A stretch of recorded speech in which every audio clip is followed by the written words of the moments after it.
this will be followed by the country presentations from Malawi, and Kazakhstan. So I look forward to a productive discussion and hope that this event will contribute to the advancement of the land restoration agenda. So on this note, Sasha. Thank you, Ben. I'm Sasha Alexander, I'm a policy officer with the Emergency Secretariat, and I welcome you all to the Rio Convention Pavilion this morning. We have a very interesting day and a number of topics, diverse topics, and partners will be presenting throughout the day. So I would encourage you to come back as often as you can. So as my colleague from the CDD mentioned, there's a lot of encouragement for the Rio Conventions to work together to maximize returns on investment, or time and energy spent. Land is certainly at the focus of carbon and species, climate change and biodiversity loss. Of course, land is pivotal. And restoring degraded land and soils is a cost-effective and a very flexible way in which we can achieve multiple benefits. So if you, a couple of weeks ago, we released the second edition of the Global Land Outlook. And it was very much focused on land restoration for recovery and resilience. So land restoration not only is a broad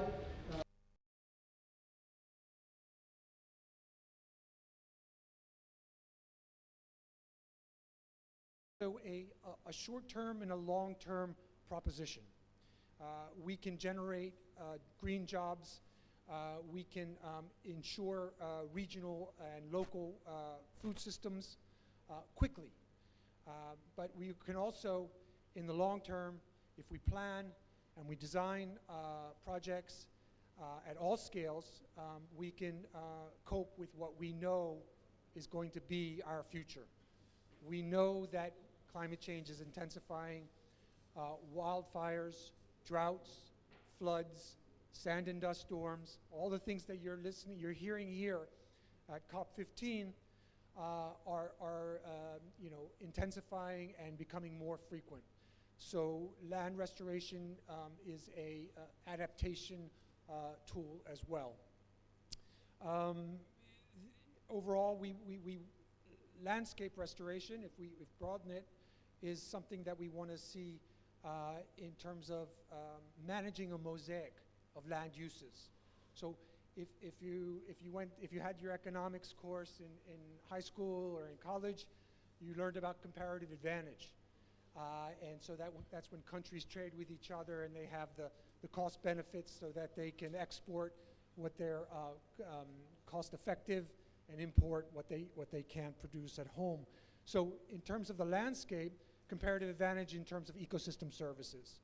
We want to manage our working landscapes, our croplands, our natural areas, our riparian areas, and do this all in a way so we can maximize the ecosystem services, because we know that the ecosystem services transcend the particular region or the particular area in which we see them as a source. And as Ellie mentioned, we are now embarked on the UN Decade for Ecosystem Restoration. So I just want to highlight today, we have the Ecosystem Restoration Promise. We're hoping that we can really accelerate that promise and quickly scale up to about 30 countries where we're on the ground and we're assisting on the restoration activities. The second session is the Jeff Small Grants program, and that really is going to talk about, we don't need to get caught up in large-scale restoration. A lot of people talk about, oh, we need large scale. Yes, that's fine, but you can do restoration at a small scale. You can restore a wetland. You can restore a watershed. You can do simple measures, contour farming, many other farms that will benefit the entire community and really boost productivity in the short term. So I just wanted to highlight that fact. Then the third session will be talking about how do we align the different strategies and plans and targets that are contained in the Rio Conventions. Currently, they are operating somewhat in silos. How do we bring those three conventions together, and particularly at the national level, with their action plans, so that we can, again, maximize the returns on our investments of time, energy, and money. At 4 o'clock, we're very delighted to have the Netherlands Environment Assessment Agency. They did the scenarios for GLO 1, and they did the scenarios for GLO 2. So GLO 1, they looked at land degradation scenarios, and GLO 2, they looked at land restoration scenarios. So I would encourage you to take a look at the website, look at GLO. You can access all the products, all the working papers, and you can access PBL is what the agency is called. You can access their report, their full report there on the website. So that's very exciting at 4 o'clock. Then at the last session, we'll be looking at the FAO WOCAT tools for sustainable land management to achieve LDN. And of course, if we think about restoration from conservation to sustainable management to ecological restoration, natural regeneration, we know that SLM, integrated water resource management, is a big part of what we need to do to restore the earth. I thank you, and I hand back to Eli, and I wish you a good session. Thank you. Okay, Sasha.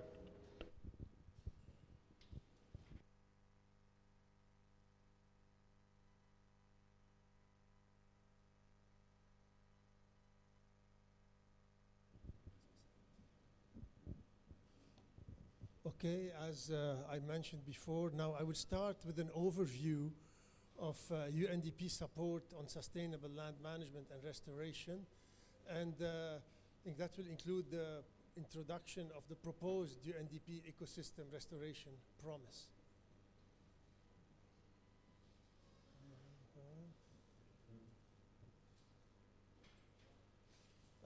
Sure. David? Just I'm not sure it's...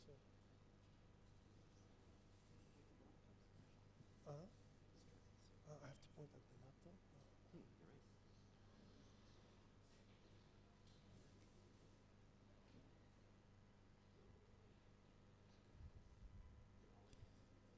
Okay, sorry for this small technical.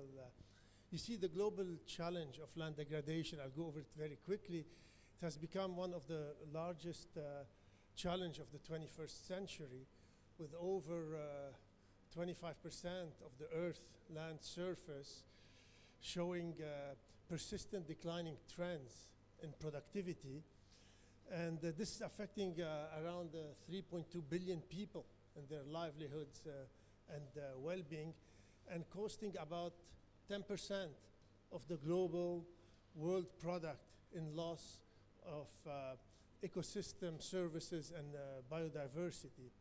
And around 23% of the global greenhouse emissions can be attributed to agriculture, forestry, and other land uses. Now, the global response has been building up over the last 10 years. The ambitions reflected in the 2030 agenda, as well as the targets and goals under the 3 Rio Conventions, demonstrate the strong commitment of the international community to tackle land degradation. And there has been several global and regional initiatives that have been launched, such as the Bond Challenge and Africa 100, the Great Green Wall, and so on.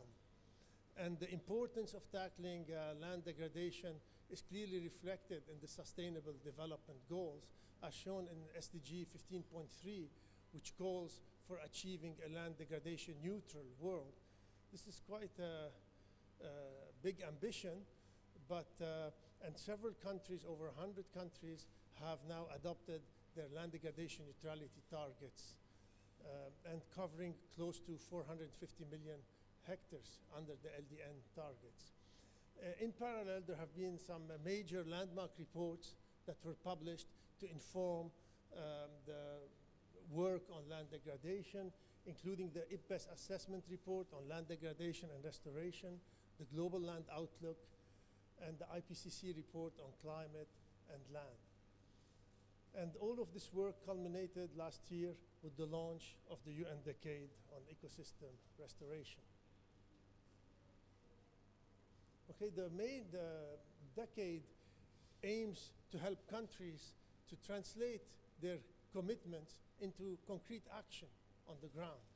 And this will be achieved through the establishment of a global movement, mobilizing political will, and building capacities to advance restoration action at scale. And now, there are no specific targets established under the decade. Rather, the intention is to support the achievement of existing targets. And we've mentioned before that the total, and I think this is based on work, a lot of the work done by PBL, that over 100 countries have committed to restore close to 1 billion hectares over the next 10 years. And almost half of this is in sub-Saharan Africa. The commitments under the LDN targets and under the UNCCD are close to 400 million hectares. And the land degradation agenda will have significant benefits on handling the climate challenges as well as the biodiversity loss worldwide. Now, the UNDP's response, I mean, UNDP recognizes as a lead development agency that land degradation is a barrier for sustainable development. And drawing on over 40 years of experience in this area, we support country mainly to integrate land priorities into national development planning, mobilize financial resources for action on the ground, and implementing projects and programs to halt and reverse land degradation. We have an integrated approach. I mean, we have a three-pronged approach that underpins our support on land degradation. First, building capacity at the individual, institutional, and systemic levels, undertaking applied policy research and analysis, and providing evidence on good practices and policies that promote sustainable land management and restoration. And we have a big role in assisting countries to access, combine, and sequence environmental finance, starting from the Global Environment Facility Trust Fund, the GEF Trust Fund, the GEF-managed trust funds, including the Least Developed Countries Fund and the Adaptation Fund, as well as the Green Climate Fund and other bilateral and private sector donors. We do this through a global network of country offices. We're present on the ground in, I think, around 160 countries. And this country-level presence is supported by regional hubs. We have here in Africa a hub in Dakar and a hub in Addis, and the Global Environment Finance team that handles all the GEF and GCF work, and a dedicated global policy center in Nairobi working on resilient ecosystems and desertification. We have currently around 200 projects tackling land degradation in 80 countries for a total value in terms of financing with GEF and GCF funding of $1.5 billion, and leveraging through this $4 billion in co-financing from government and other partners, totaling about $5.5 billion. And we have global initiatives that help advance our work through capacity building, knowledge sharing, applied policy research. One of them is the Biodiversity and Ecosystem Services Network, BESNet, that's funded by the government of Germany. And I'll just say a few words because we're here today with the support from BESNet.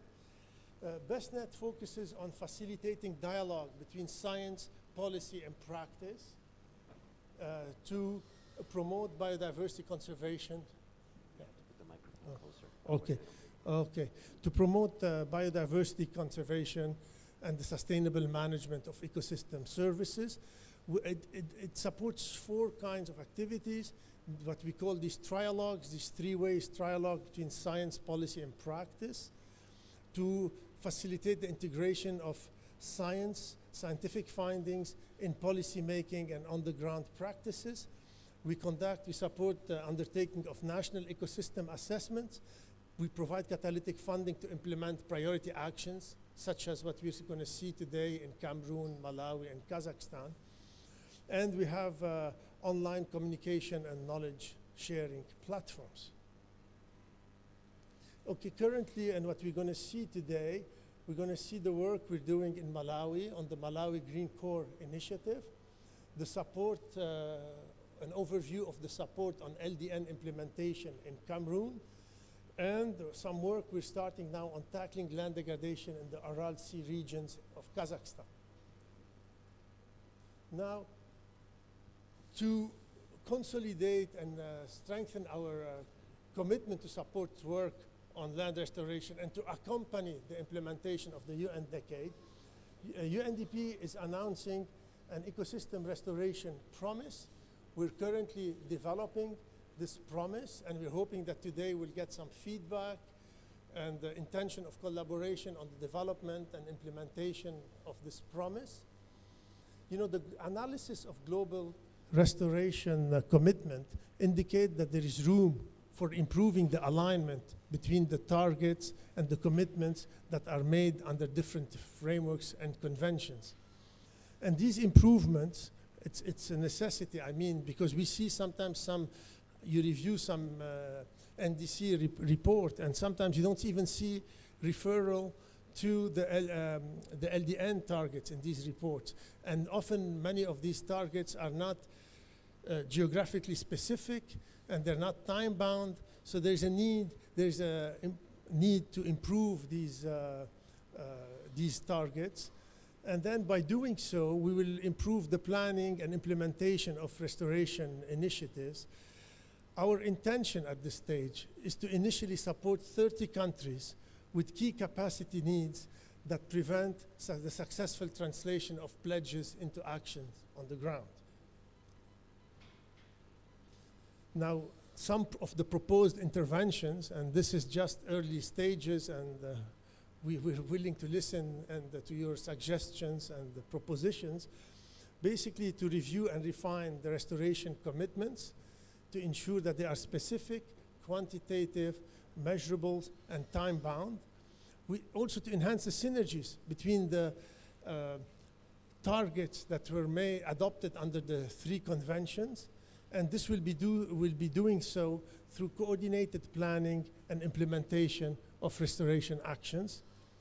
And we will support the mainstreaming or the integration of these targets into national development frameworks, budgets, and program to secure national funding and ownership in terms of implementation, monitoring, and evaluation.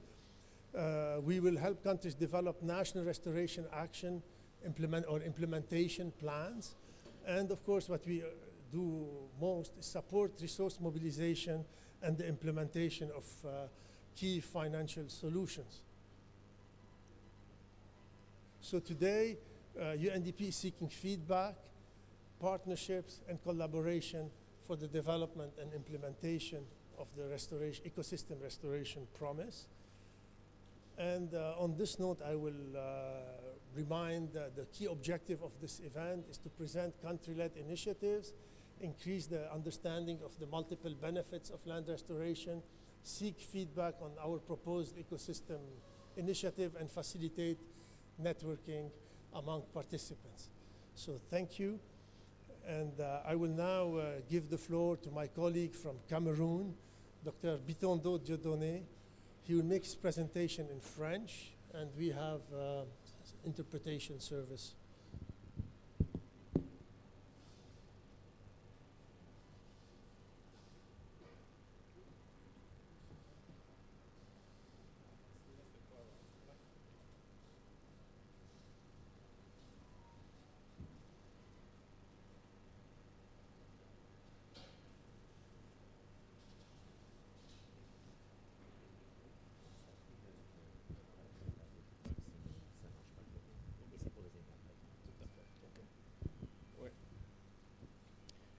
Alors, bonjour, je vais m'exprimer en français.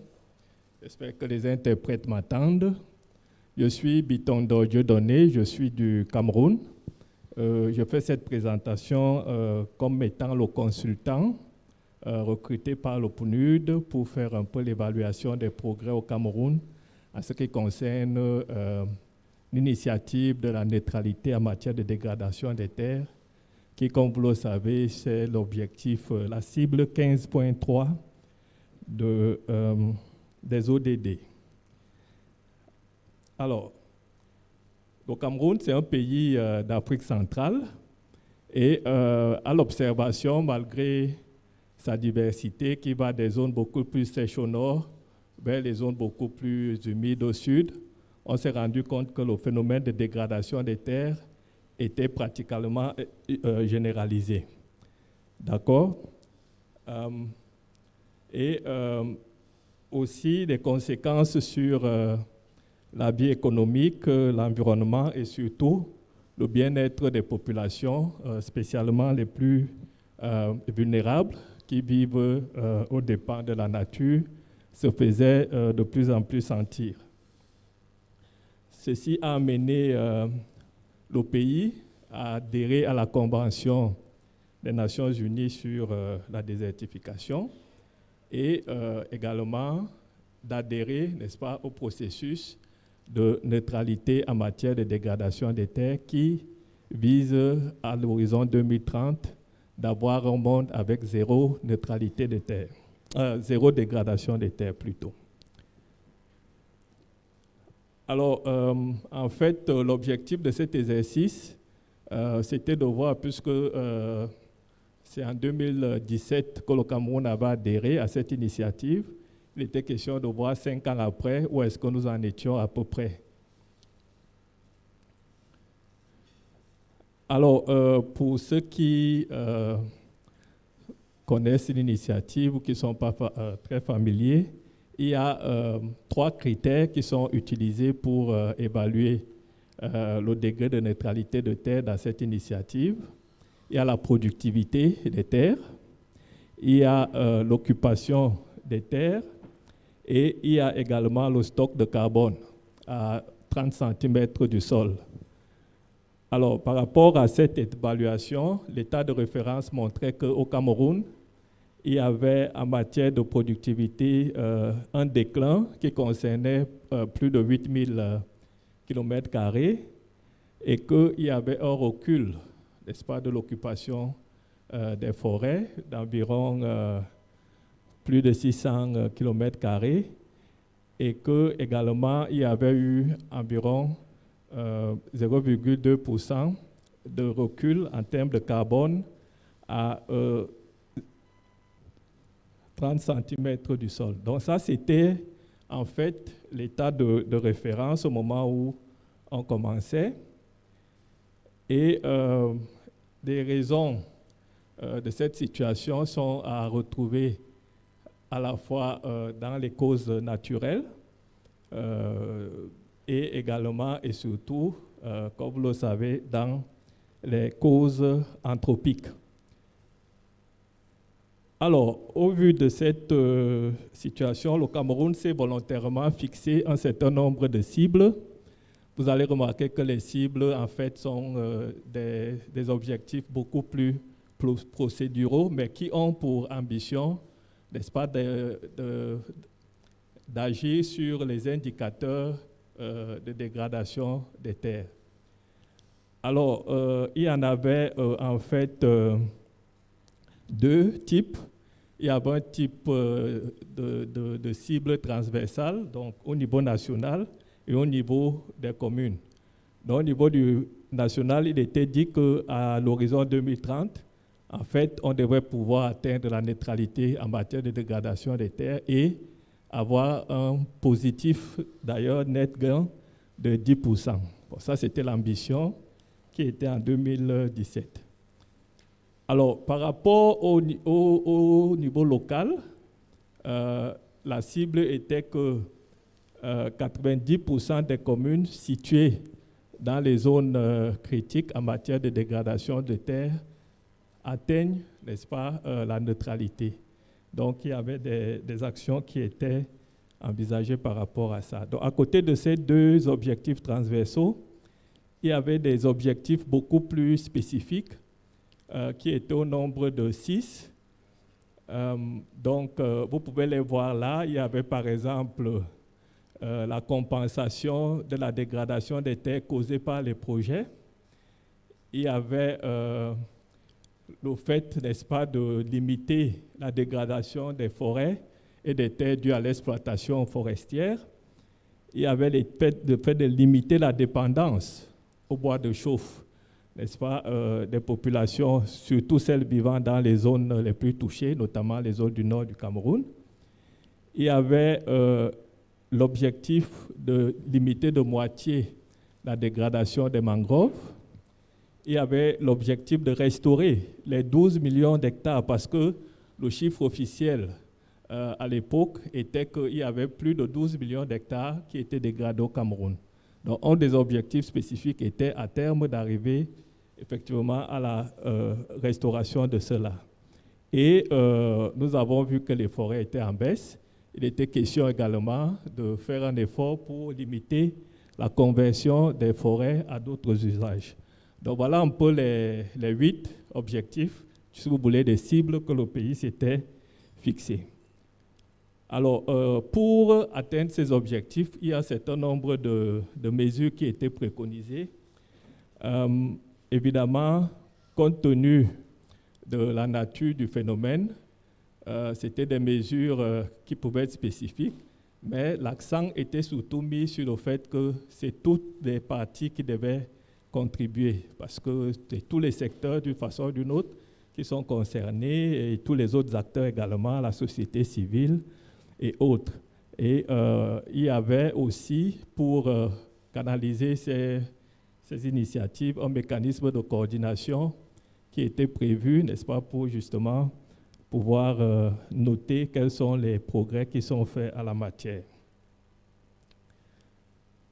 Alors, pour faire cette évaluation, ce n'était pas évident, bon, il fallait le faire en très peu de temps. En fait, on a privilégié la méthode participative, c'est-à-dire qu'au vu des cibles que le pays s'était fixées, il y a une série d'ateliers qui ont été organisés. Il y en a eu 4 au total, et où on essayait, n'est-ce pas, avec les parties prenantes qui représentaient pratiquement toutes les composantes concernées, d'indiquer et de voir où est-ce que, selon nous, on pouvait se situer. Bon, pour cela, il y a eu une échelle qualitative qui a été utilisée, qui allait de 1 à 4. Le premier niveau, c'était le niveau où on pouvait dire qu'à peu près rien n'était fait par rapport à une cible. Le deuxième niveau, c'était celui où on remarquait qu'il y avait des choses qui avaient été faites, mais qui n'étaient pas suffisamment capitalisées au point de pouvoir en dire quelque chose.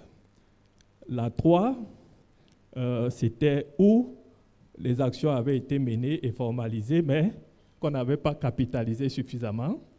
Et le 4e niveau, c'est le niveau souhaité, c'est-à-dire où les choses sont faites, elles sont capitalisées et elles sont, n'est-ce pas, maintenues pour garder le niveau atteint. Alors, par rapport à ces 4 niveaux, donc, on voit que la cible 1, vous avez remarqué, elle, c'est le résultat de toutes les autres cibles. Donc, au niveau communal, on a remarqué qu'on était au niveau 3. Et ça, c'est dû au fait qu'il y a beaucoup d'initiatives qui appuient les communes dans ce domaine-là, notamment le programme national de développement participatif, qui a beaucoup capacité les communes dans la gestion durable des terres.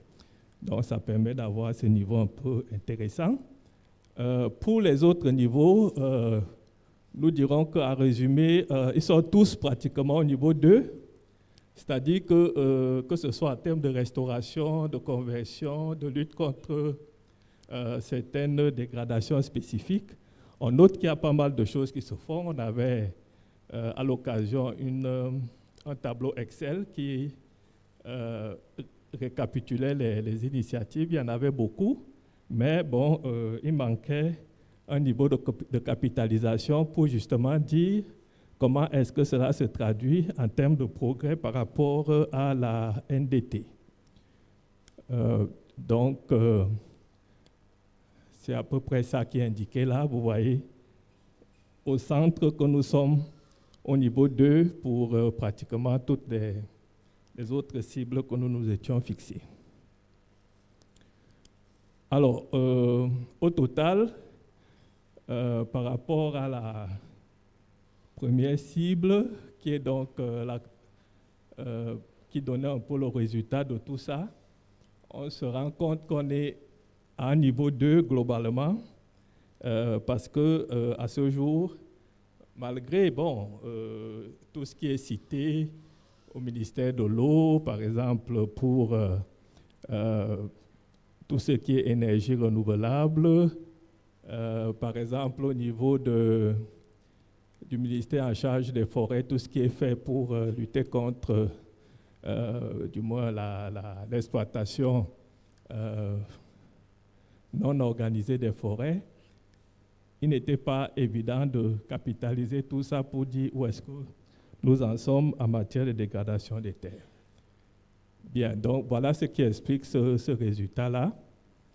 Et par rapport à cela, ce qui est préconisé, c'est essentiellement de renforcer la sensibilisation, parce qu'on s'est rendu compte qu'il y a beaucoup de choses qui sont faites, des acteurs mettent en œuvre des initiatives, mais ils ne considèrent pas toujours ça, ils n'arrivent pas toujours à renseigner ça comme étant des choses qui contribuent à l'atteinte de la NDT. Et ça peut, n'est-ce pas, poser un certain nombre de problèmes au niveau de capitaliser l'effort du pays à la fin. Alors, pour cela, il y a eu également, bon, comme toujours, des actions qui ont été proposées. Bien sûr, la question du financement est centrale, mais et surtout, n'est-ce pas, la question de la donnée, n'est-ce pas, réussir vraiment à... Parce que là, nous sommes sur les initiatives, mais après, il faut les traduire en termes des 3 indicateurs qu'on a vus plus haut. Et ça, pour le moment, on est encore pas bien préparé. C'est pour cela que l'idée d'avoir une structure qui serait vraiment capacitée pour cela, bon, ça avait été prévu dès le lancement en 2017, mais bon, jusqu'à aujourd'hui, ce n'est pas encore tout à fait opérationnel et ça pose un certain nombre de problèmes en termes de pouvoir se positionner. Alors donc, ici, en soi, ce qu'on a remarqué, c'est que cet exercice d'évaluation qui s'est fait sur une série d'exercices d'ateliers, comme on a vu, ça a permis, n'est-ce pas, de mettre beaucoup de gens à niveau par rapport à cette initiative-là. Et également, ça a permis de se rendre compte qu'il était possible d'améliorer la manière dont la comptabilité est faite, en responsabilisant un peu plus chaque acteur. Parce que pour le moment, c'était comme si, n'est-ce pas, il fallait que tout soit centralisé au niveau du ministère en charge de l'environnement, mais que tous les autres secteurs pouvaient, à leur niveau, contribuer à cet exercice. Bien voilà, il y a eu un certain nombre de projets qui ont été proposés, qui pouvaient aider à atteindre ces résultats. Donc, vous voyez, il y a un projet d'appui à l'intégration de la NDT dans les politiques. Ça, c'est un préalable. Nous avons parlé de cette initiative pour avoir un outil qui va permettre vraiment de mesurer les progrès, de voir où est-ce que nous en sommes par rapport aux données de référence qu'on avait et de maintenir la sensibilisation pour que chacun se sente concerné. Du point de vue pratique, on s'est aussi dit qu'on pouvait solliciter une commune et de manière opérationnelle, n'est-ce pas, faire l'exercice de voir ce qu'on appelle arriver à une neutralité en matière de dégradation des terres avec un exemple précis d'une commune pour que ça puisse servir d'exemple de référence. Donc, voilà à peu près ce que j'avais à partager avec vous. C'était un exercice intéressant à faire pour voir un peu qu'est-ce qu'on pouvait dire, où est-ce que nous en sommes par rapport à cet objectif qui est extrêmement important, celui d'amener le pays à la neutralité en matière de dégradation des terres. Je vous remercie beaucoup. Merci.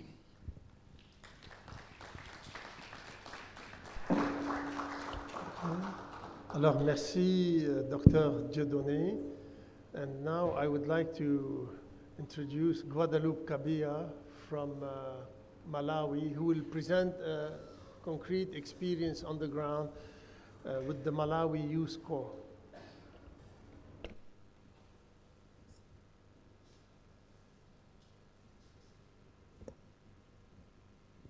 The microphone, keep it fairly close to your mouth, because otherwise the interpreters can't hear. Unless you're clicking.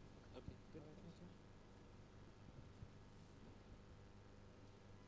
good. Good morning, everyone. I'm Guadalupe Kabia from Malawi, and I'll be presenting on the project which is titled Malawi Green Corps. So that's just a quick outline of the presentation. As the name suggests, Malawi Green Corps is an initiative whereby we're engaging the youth to rehabilitate degraded land as well as management of waste. At the same time, we're also engaging the youth in different entrepreneurial skills as well as capacity building. In addition, this project, Malawi Green Corps, is there to assist the Malawi government to expand on the employment opportunities for the youth. At the same time, targeting more especially young women and girls. In addition to this, Malawi Green Corps is in line with Malawi Vision 2063, which is in transition to the greener economy.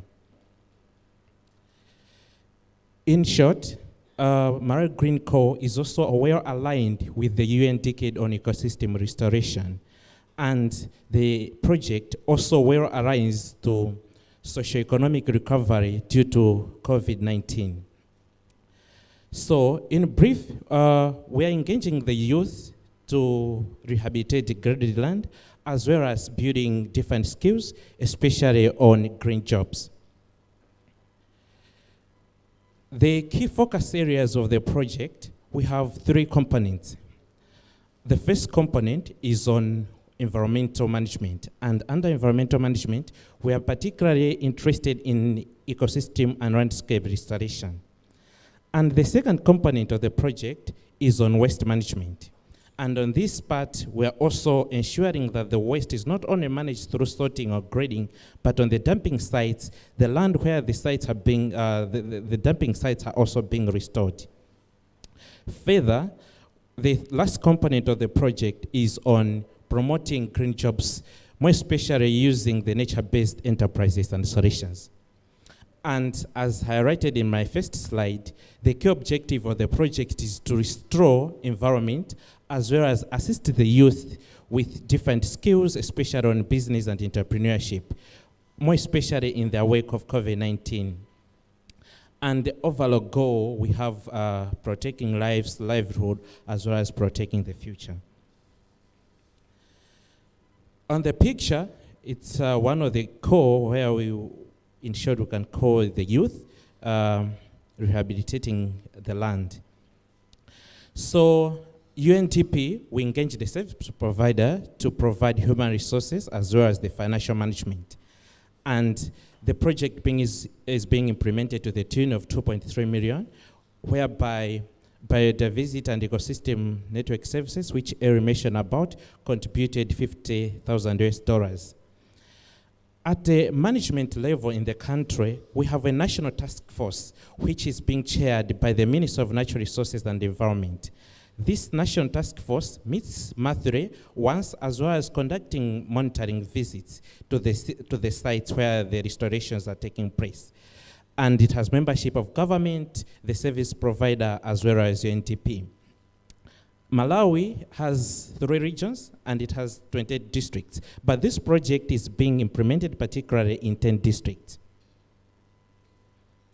So on the progress of the first pillar, which is youth mobilization of the core, in other words, youth mobilization,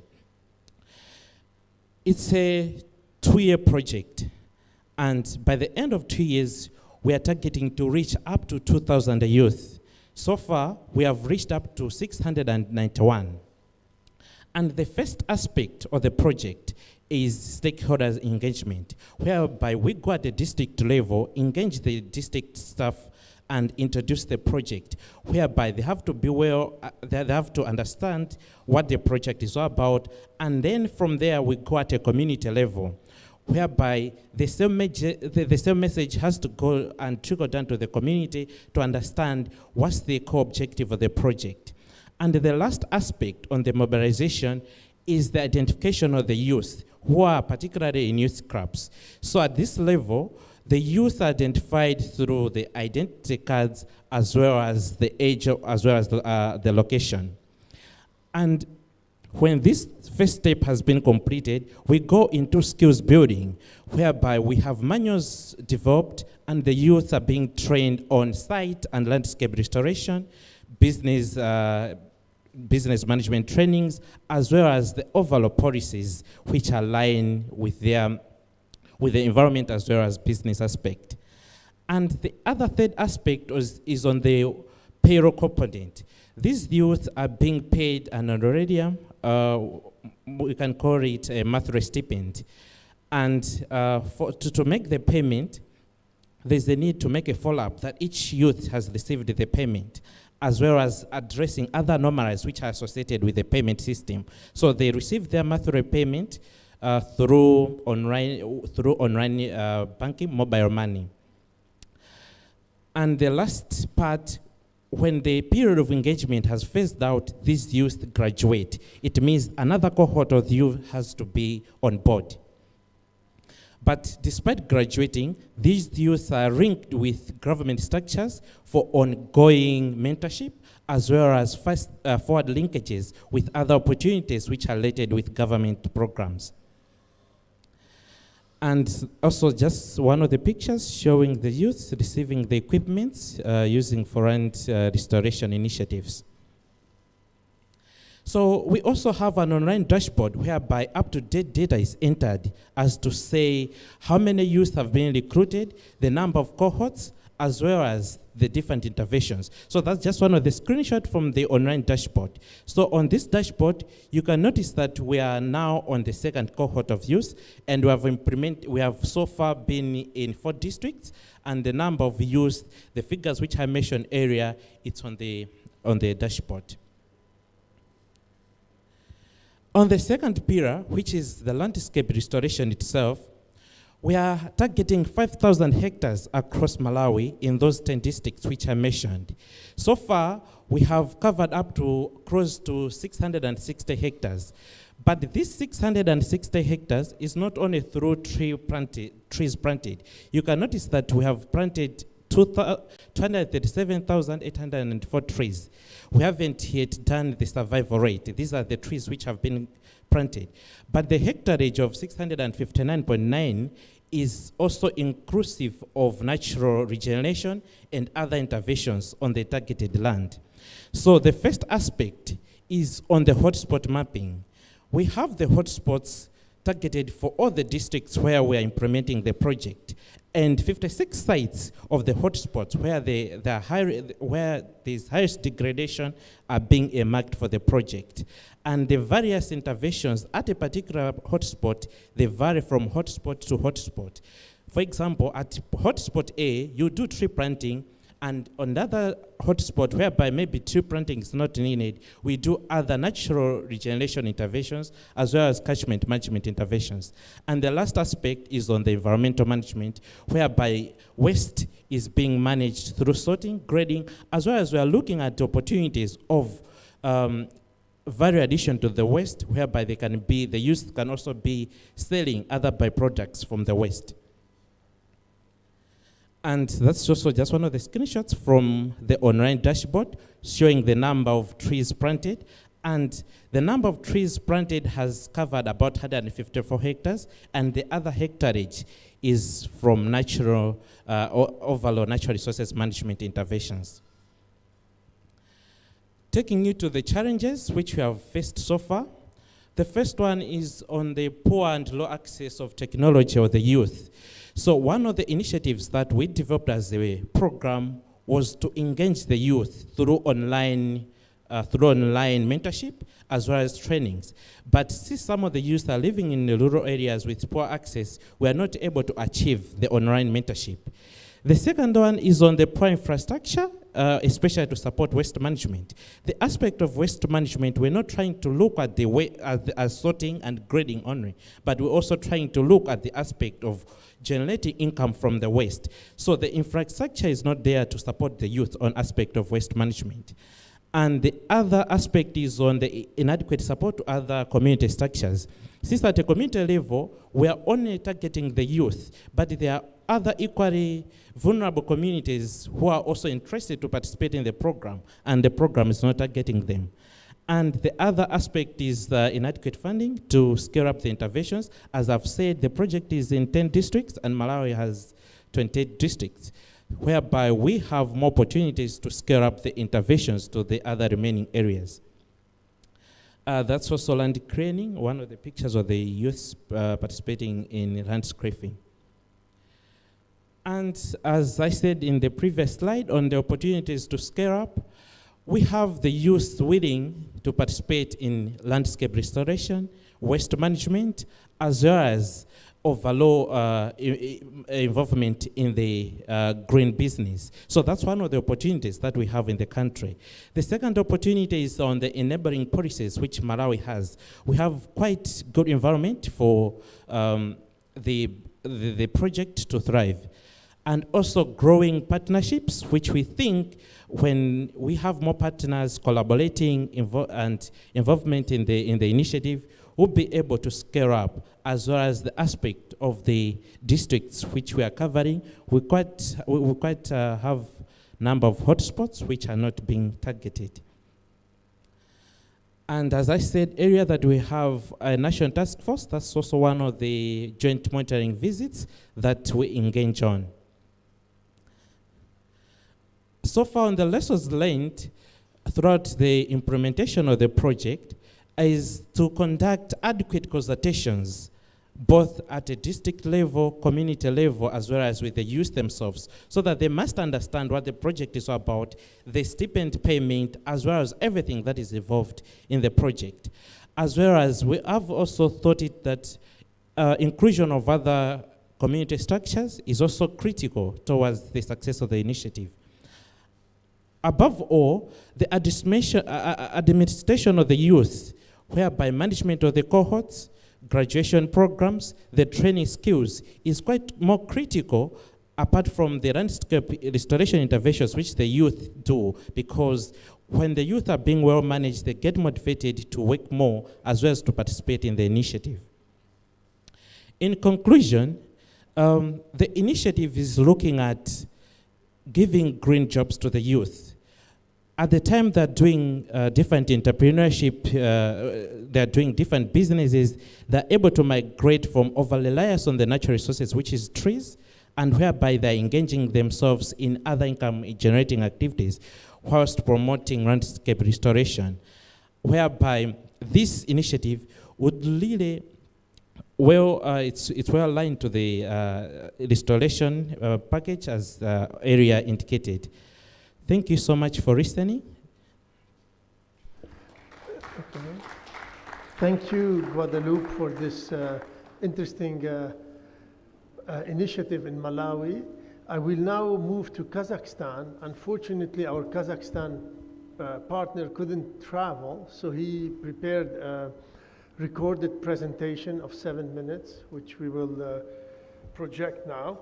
It's made by Nurdolet Samen, who is the head of forestry and wildlife strategic planning in Kazakhstan.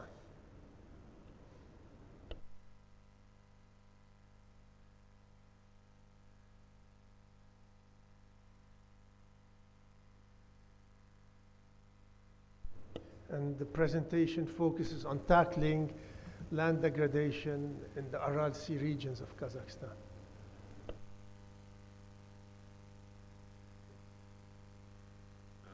Hello, dear ladies and gentlemen. Since 2020, we're in close partnership with the UNDP implementing biodiversity and ecosystem network project. Within the framework of this project,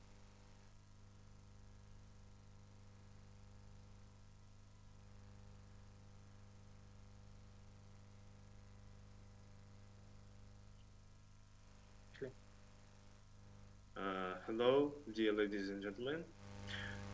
Since 2020, we're But we're not seeing the video.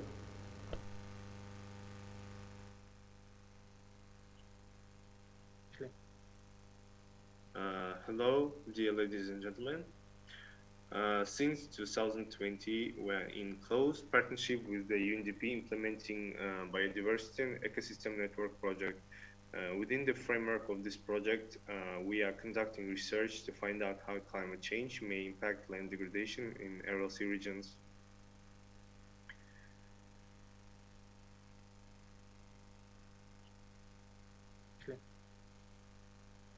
Hello, dear ladies and gentlemen. Since 2020, we're in close partnership with the UNDP implementing biodiversity.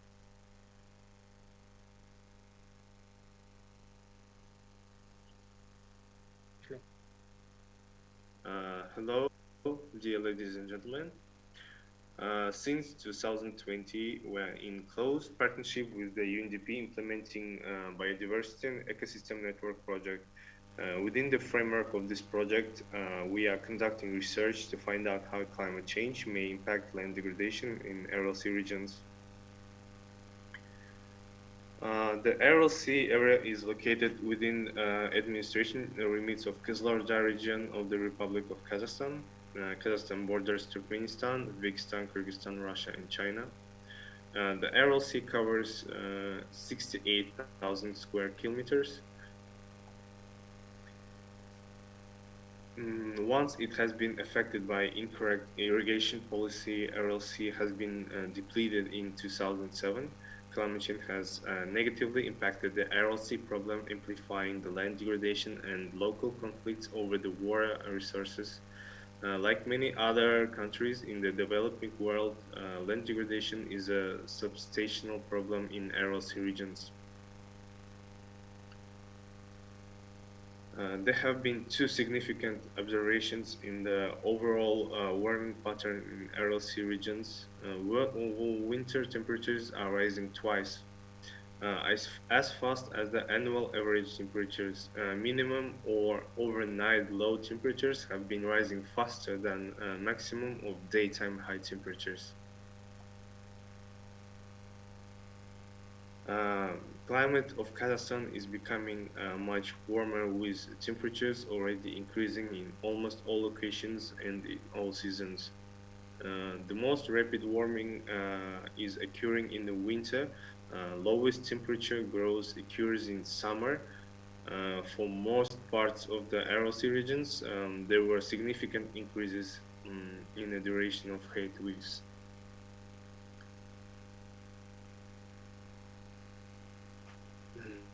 Almost all the regions of the RLC experienced a decrease in the maximum duration of the rainless period.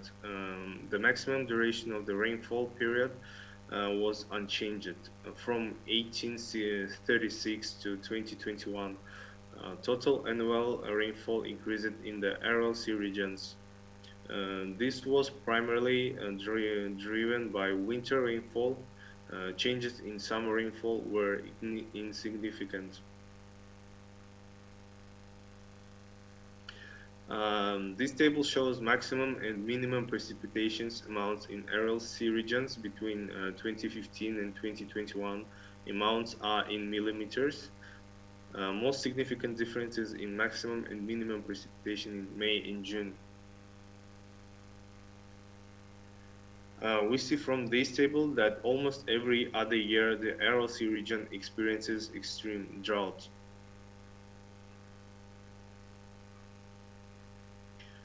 Compared to a baseline of 1861 and 1880, the average annual air temperature is projected to increase 1.5 Celsius by 2030 and between 3 and 6 Celsius by 2085. The study is being conducted within the framework of the Biodiversity and Ecosystem Services Network in Kazakhstan.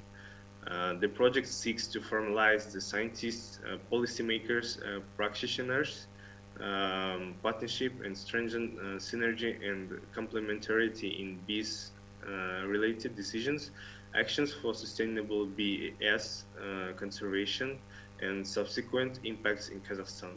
The pilot project works in Almaty, Kostanay, West Kazakhstan, and South Kazakhstan regions. The target regions are located at 7 different altitudes in 3 different climate zones.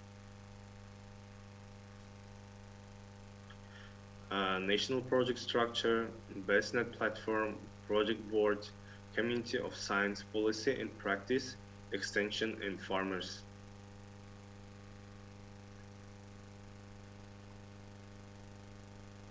The study is grounded in participatory vulnerability assessment, which examined priority vulnerability issues and their impact on well-being in RLC regions.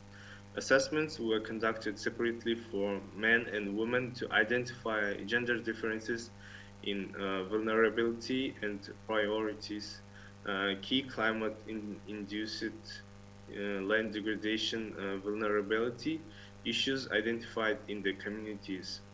Sirdarya, drought, erosion, waterlogging, Aralsk, drought, salinization, moving sands, Shetsky, erosion, whirlwind, moving sands. Key area of well-being impacted included livestock, fishing, orchards, and gardens. The project is working directly with vulnerable households to test concrete land management technologies.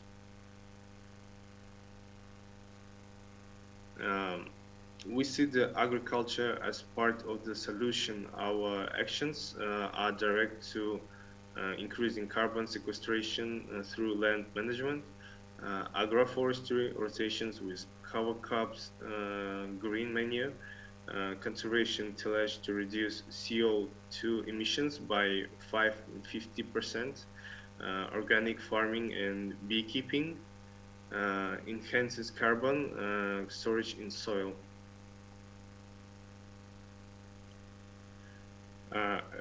Early project results. Incorporated pollinator conservation subsidy program with a range of US 65 and 75 million dollars per year through national state subsidy program 2022 and 2026. Clearinghouse mechanisms for protection and safeguarding indigenous and local community knowledge. Documented 121 indigenous and local community practices, 1 agriculture extension center, 9 demonstration experimental plots on 117 hectare, a roster of pollinator-friendly agriculture practices, and 29 training modules on land degradation. Land degradation educational toolbox for school children, and gender toolkit. Thank you very much for your attention. This was our presentation from Republic of Kazakhstan. Okay, so I will like to thank the presenters, and I will make a very quick recap of the presentations and then open the floor for discussion. You see, we started with the UNCCD, where Sasha Alexander highlighted the need to scale up restoration action on the ground as we launch the UN Decade on Ecosystem Restoration. Then an overview of UNDP support on sustainable land management and restoration was presented, and the proposed UNDP ecosystem restoration promise was introduced to seek feedback, collaboration, and partnership for its development and implementation. Then we heard from Cameroon on an overview of progress achieved in LDN implementation. This was a participatory and qualitative overview that shows that significant efforts have been exerted.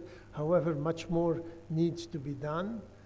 We've heard from Malawi on the Malawi Green Core initiative, whereby engaging youth to restore degraded land in Malawi and provide opportunity for livelihoods and jobs, green jobs for the youth. And we finished with the presentation from Kazakhstan, highlighting some of the ongoing efforts in the Aral Sea region to tackle climate change and land degradation in in the Aral Sea regions in Kazakhstan. So on this, I will stop and will open the floor for questions, and we're here available to answer your questions. Thank you.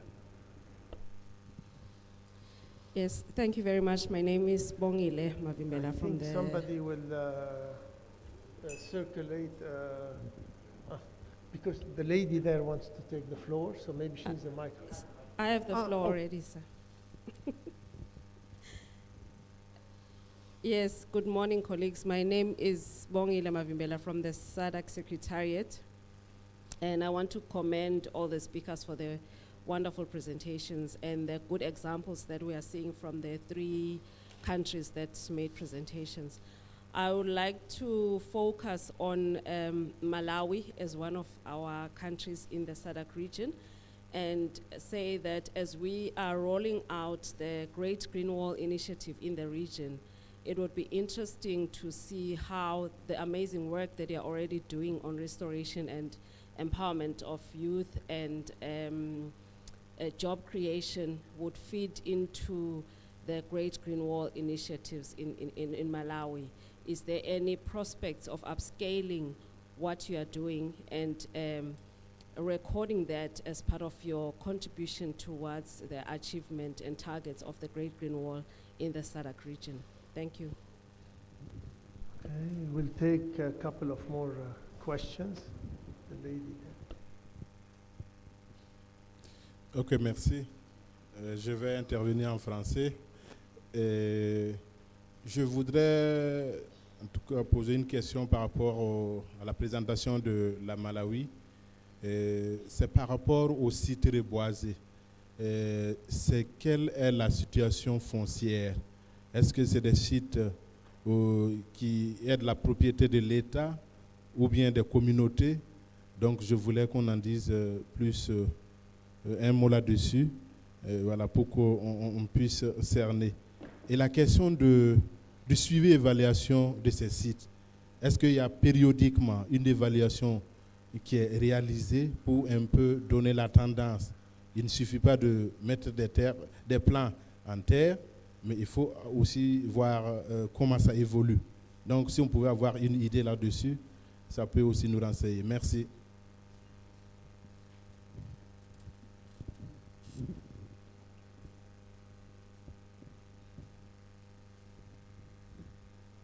Thank you very much, Chair, and thank you to all the presenters for the good presentations. My name is Lynn Kota. I am from Eswatini. My question is directed to the colleague from Malawi. The projects that they're working on with the youth, youth, by their very nature of being youth, they're not very stable. They're volatile. They're still trying to, find themselves. How really do you, I'm just wondering how Malawi keeps them there and continuing with the restoration work, or, is it not, do they not experience the fact that youth think land restoration is just for the time being thing, while I'm still, trying to get what I really want to do with my life. Youth has always, been a challenging group when it comes to land restoration works. What incentives do they have? What does Malawi do to keep them, to sustain the work that they start until the end? Thank you. Okay, maybe I will there are 3 questions for Malawi, so I'm going to ask Guadalupe to answer. The first one was how to extend this work in the planned now Great Green Wall initiative in the SADC region. So how could you inform this work and help in scaling up the work. A second question was on what are the types of let me see, the types of I think it was a question on monitoring and evaluation. How do you do the monitoring and how do you do it on the sites? And the last question was in terms of sustainability. How do you keep, what incentives you give the youth to keep working and then ensure sustainability of their engagement? All right, thank you for the questions. The first question on the scaling up the interventions across SADC, it's really quite an interesting initiative and project which we are doing in Malawi. And I would really love if we scale it up, not only across SADC, but across the region. It's really our role and responsibility for everyone to take it up and on how best we can engage different partners across the region to ensure that we are implementing such an initiative in our countries. So I would also maybe refer to Eri to respond on that, on how best we can scale up the project across other regions. You see, there will be some initiatives that today we announced this proposed UNDP ecosystem restoration initiatives, and I'm sure there are other initiatives like the Great Green Wall in the Sahel region, and these initiatives should be leveraged to help scale up the work. Like we announced, maybe initially we'll support 30 countries, so maybe some of these countries will be in the SADC region. We can have a dialogue together on that. All right, thank you. On the other question regarding the land ownership, where we are doing the tree planting as well as the overall environmental management. So the initiative is targeting both customary land as well as government forest reserves. We are not doing it in the private land. So you understand we do have community forests, whereby these community forests are on customary land. And in the communities, we also do have local structures which are referred to as village natural resources management committees. I'm sure they're not only in Malawi, but also across other countries have local structures of which manage environment.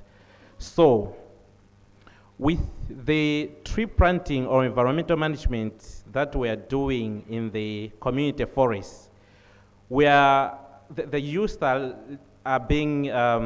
linked with the community structures, VNRMCs, Village Natural Resources Management Communities, to take care of those sites which are designated as forest land. That's where the tree planting as well as the management takes place. On the other hand, whereby the tree planting is happening under the government forest reserves, it's under the responsibility of the district council, which is under the designation of district forest officers, who provide that land, and we go ahead with the interventions. As I had indicated earlier, that the entry point of the initiative is first at the district level. So at the district level, we engage the district forest officer and the district forest office, which they, at the end of the day, allocate that particular site, which has highest degraded level in the district, and then the use come from within the vicinity of the area where has been earmarked as a hotspot for land restoration. And on the same, there was a question as regarding to how we keep the youth motivated to keep on implementing the initiative. As I had indicated, these youth are given, we recruit them on a period of 4 months. So they have a daily wage, which we can call it an honoraria, or which it accumulates to a monthly pay. In Malawi kwacha, it's about 20,000. It's 25,000 Malawi kwacha. I think in US dollars, I'll have to do the calculations on how much it is in US dollars. But they get a monthly pay when they're doing the land restoration. So that's one of the things that keeps them going. At the end of 4 months, when they're graduating, when we are when their cohort is phasing out, they're given a business package. So this package is equivalent to 80,000 Malawi kwacha, which they're given to start other small-scale businesses. Within the course whereby we engage the youth for this period of 4 months, they are engaged in series of business trainings, in mentorship, as well as capacity building in general. So the monthly stipend which they receive, it's for them to keep going. Whilst the larger package which comes at the end of 4 months is the one which we envision that they should start different businesses. We encourage them to start business as a group. At the same time, others who wish to start the business as an individual, they can do so. But with group business, that's why we have that package of business training with different financial institutions which come up to offer those trainings. I'm not sure if I've responded to all the questions, but I think there was also another question on monitoring. As I indicated, we conduct, there's a national task force which is led by the Minister of Natural Resources, where Forestry Department is under the Minister of Natural Resources. And the tree planting in general, as you have indicated, that planting trees is not adequate, but also ensuring that the survival is there. So these youths planting the trees are linked with the Forestry Department, whereby whenever they're doing the interventions, there are forestry officers who also supervise these youths. So the program is ongoing with direct linkages with government. Thank you. Okay, there are more questions here.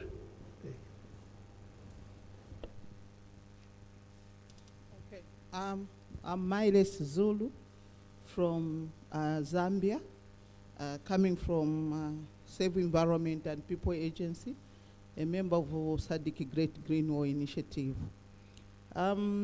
I just want to ask you, when planting the trees, have you slotted in the issue of watering after the rains?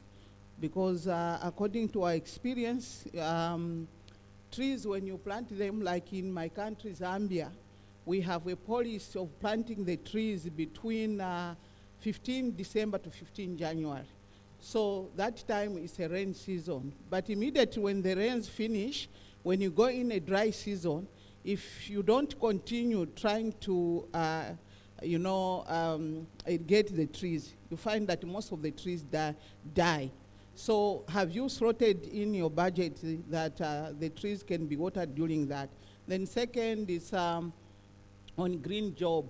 I know green job has got period, you know. Green job is not like someone who is cutting down a tree to make charcoal today and they sell tomorrow. So green job, for instance, beekeeping, it takes time for you to manufacture, to come up with that project. And how are you addressing this issue of not, the youths going back, or those people going back to businesses that can ruin the environment? Then the other issue, how do you link them to the market? Do you have the market where after they've produced whatever they are doing in a green job, then they can sell quickly and make the money? Thank you.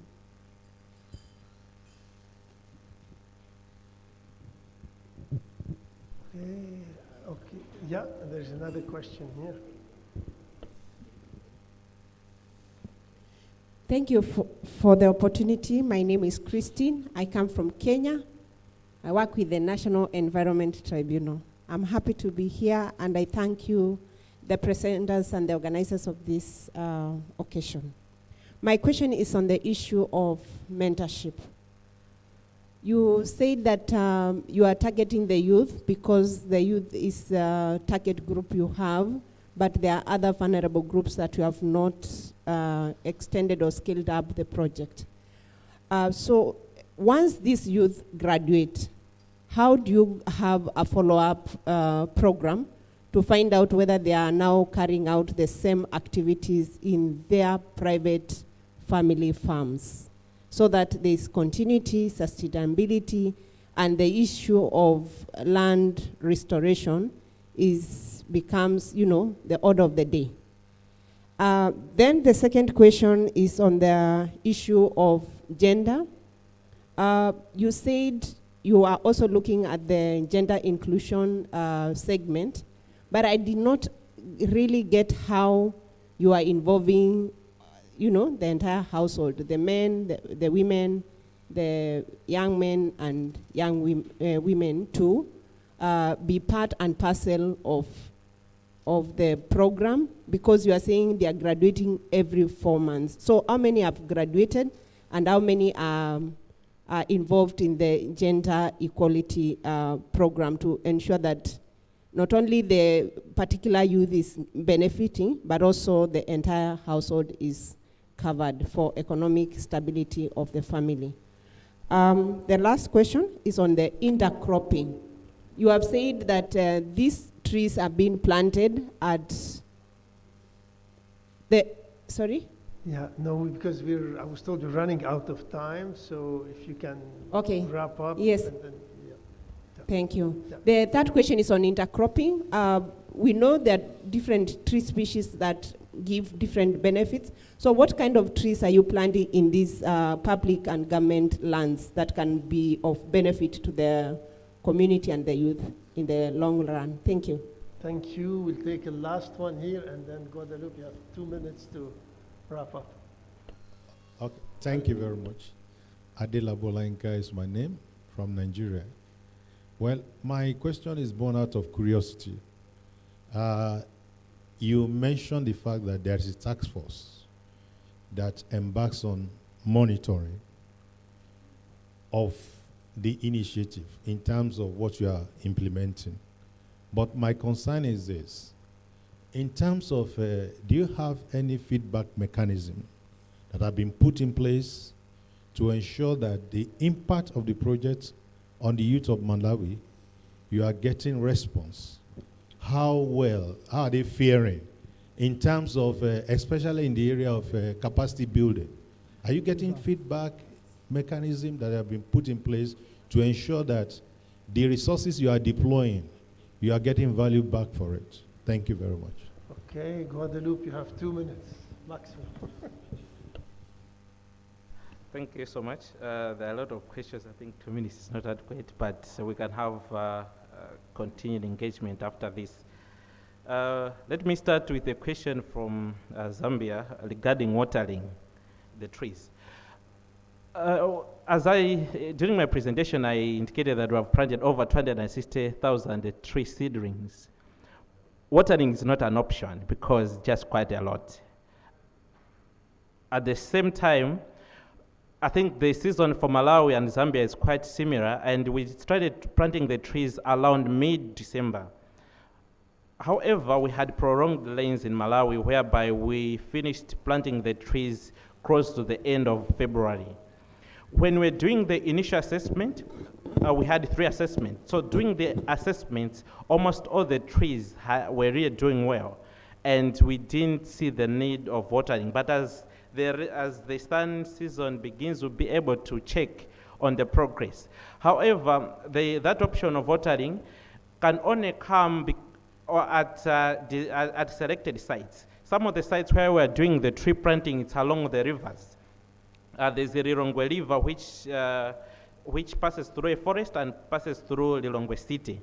So those hotspots which are close to the river, we can do that initiative because the youth we have several cohorts coming, and the other youth coming can take up that initiative of watering. However, other sites are so far away from water sources and we cannot do watering. On the part of linking the youth with the private sector, that's one of the key aspects which is coming as one area we are learning through implementation of the program. Some of the technical experts we are taking to train the youth in businesses are those from the private sector who are also interested to take up other produce which the youth are producing. So that's one of the aspects which we have considered to ensure that there is that kind of linkage. And as you have said, green jobs is not a one-day thing, and there is also continuity of degradation of land through charcoal and other things. However, the youth we are targeting are from those hotspots whereby there is high charcoal production. So we're ensuring that these youth do not continue with that kind of behavior, despite that we're not targeting other stakeholders in the areas. However, there's quite good progress. On the follow-up with the youth, on the initiatives that they're doing after graduation, there is that kind of system which we have put in place that once the cohort has been recruited, we link it up with government stakeholders so that even if the youth graduate, even if the cohort graduates, there's still that kind of follow-up that we have with them. Not only with UNDP, but the groups are also linked with other stakeholders in the communities, other NGOs doing community work. And on the gender inclusion, the youth being recruited, we do gender balance whereby boys and girls are being recruited equally. And we ensure that there is almost 50% of the youth recruited.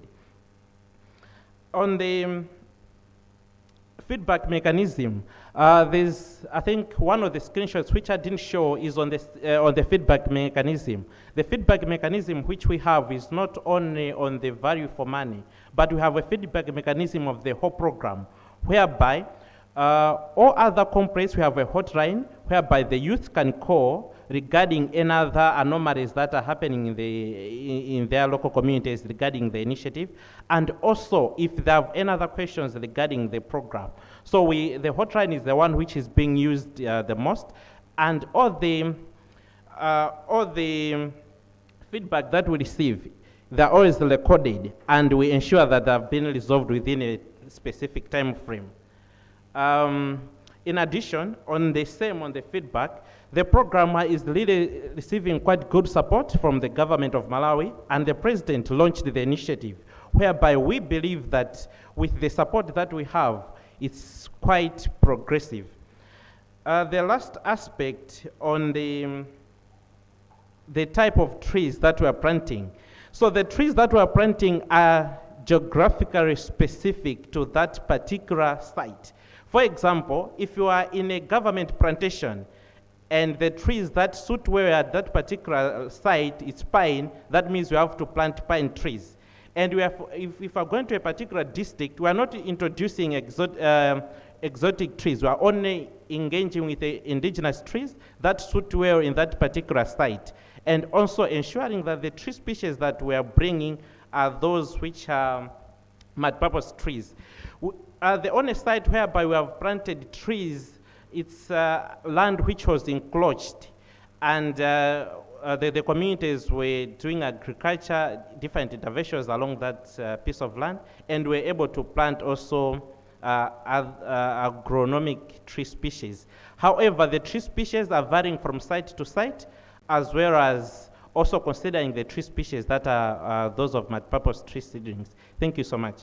I understand the other questions. I haven't captured them, but Ed is looking at me because of time. Thank you so much. It's just for the next, because the room is booked at 10:30.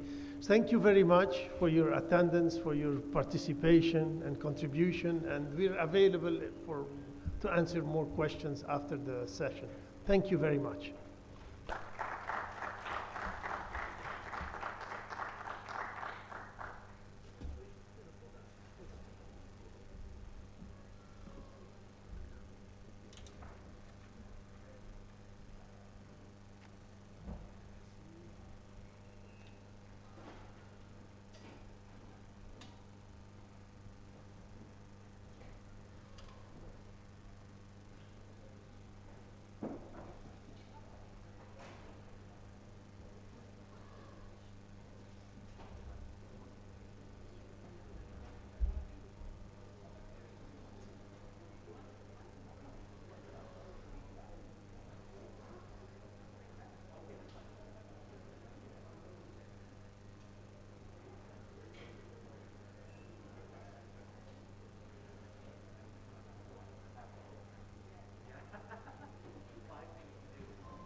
Okay, ladies and gentlemen, we're running a little bit behind time, so we're going to get started. I'd like to ask all of the panelists to come to the stage. Donc, s'il vous plaît, messieurs et madame, j'aimerais que tous les panélistes viennent ici, sur la scène, pour faire la présentation. Et les gens en arrière qui se jasent maintenant, s'il vous plaît, asseyez-vous, puisqu'on peut commencer.